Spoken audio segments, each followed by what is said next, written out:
Childhood Circles by Dr. Alon Giladi.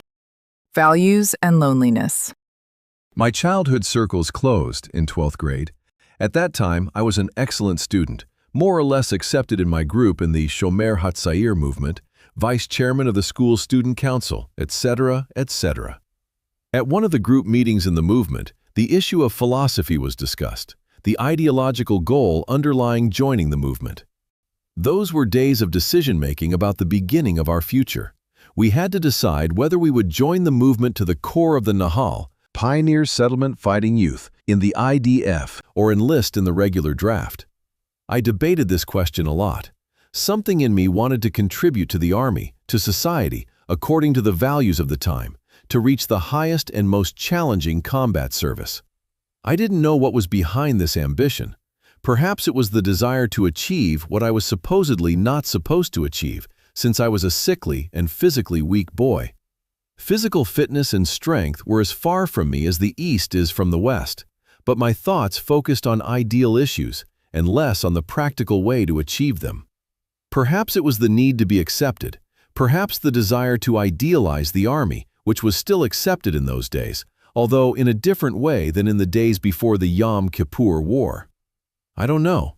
In any case, I hesitated between going to the Corps and my own combative, achievement-oriented personal mobilization for the sake of society.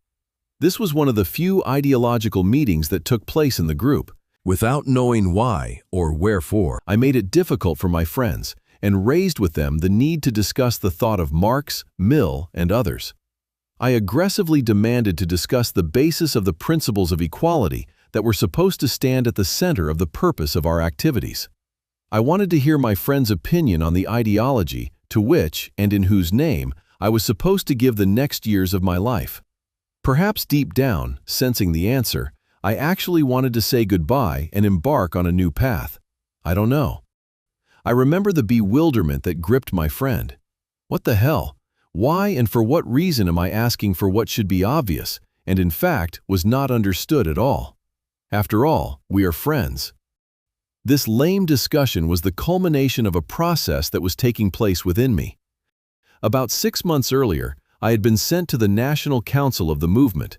There, I made friends with another boy, the grandson of Israel's first minister of the Interior.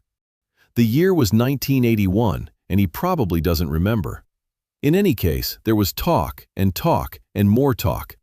According to the agreement between me and that boy, I went up to the stage independently.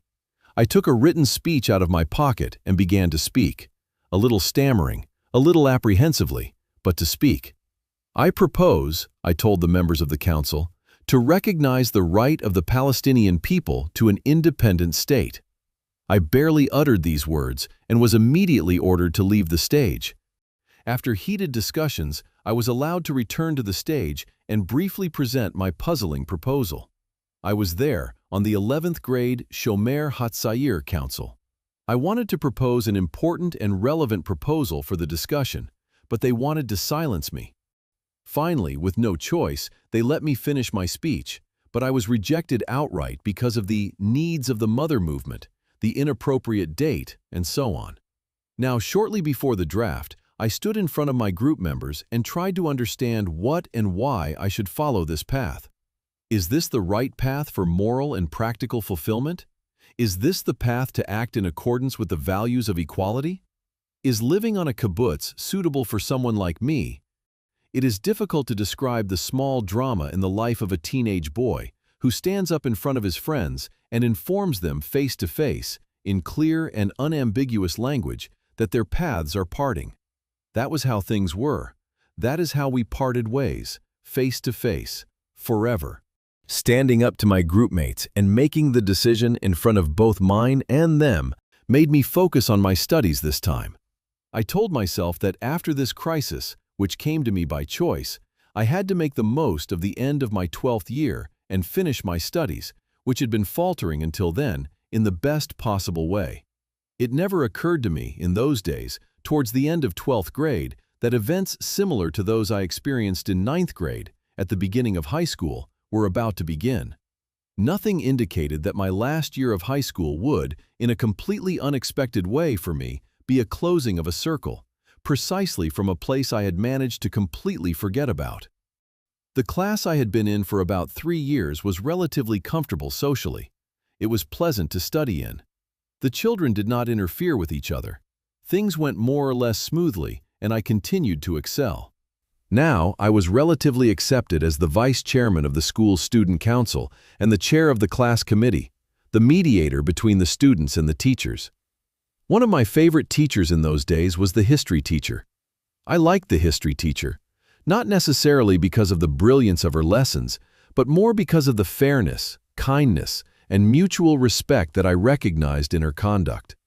One day the teacher announced to the class that she was going to hold a test. Shortly before the test, the students approached me and asked me to work with the teacher to cancel the test because they wanted to concentrate on studying the material for the upcoming final exams. I picked up the phone to the teacher, who was at her house, and gave her the student's request. The teacher told me that since I was contacting her, she would grant my request. I went happily and kindly to my friends at the school desk and told them the good news. But after eating, the appetite apparently comes. Evil waits for an opportunity, and when it comes, it must not miss it. When some of my classmates heard that I had managed to cancel the test, they called a new class discussion. This time they tried to convince the class not to enter the class at all. I stood up to them and argued passionately that such a thing was impossible. After all, I had worked to cancel the test at their request because they wanted to study, and now they were asking not to enter the class. For what and why? All the logical arguments were of no use. The minority had defeated the silent, dragged majority. The time for the class had arrived. The history teacher entered the class, but the students had fled, and I was among them. I felt ashamed, angry with myself, but at the same time, I remembered the 9th grade. It was the decision of the majority in an illegal process, the dragging of the majority in the class after inappropriate behavior, and I obeyed it. At the same time, at that moment I said to myself, no more. This would be the last time I would give in to my fear and obey social pressure against fairness, justice, common sense, and law, as I perceived them at the time. Really? After that escape, the class saw that a bad thing could be tolerated, and therefore it was the turn of the English teacher. The English teacher was a good woman, but she exuded weakness towards the students and a certain degree of slowness. Towards the end of the year, apparently to prepare us for the exams, the English teacher informed us that we had to face a surprise exam. Those instigators, from the history class, stood up in front of the teacher and announced that there was no room for compliance with her demand and urged the students to leave the class. This time, they did it in front of the teacher's astonished eyes. My anger burned in me, but on the other hand, the opportunity had come to keep my promise. I stood up in front of my classmates and glared at them. I informed them that in history class I had given in to their whims, but here and now I stand my ground and will not cooperate with them. The class did not listen to my arguments and preferred the rebellion, which seemed possible to them after the success of the previous rebellion. One by one, my classmates left the class in front of the helpless face of the English teacher. I was the last one in the class. I sat alone and filled out the test. After that, I went alone to the English teacher and handed her my answers. The teacher looked at me before taking the paper from me and said to me, "Alone, don't hand me the test. You are the outstanding student, and this has no meaning for you. Go to them, otherwise you will be hurt badly." I looked straight at her. "I am aware of everything that may happen from now on," I told her. "Take the test. Obviously, the grade is not what is at stake here." I left the class. Outside, I looked at my classmates and they looked back at me. Not a word was said. Not a hand was raised again.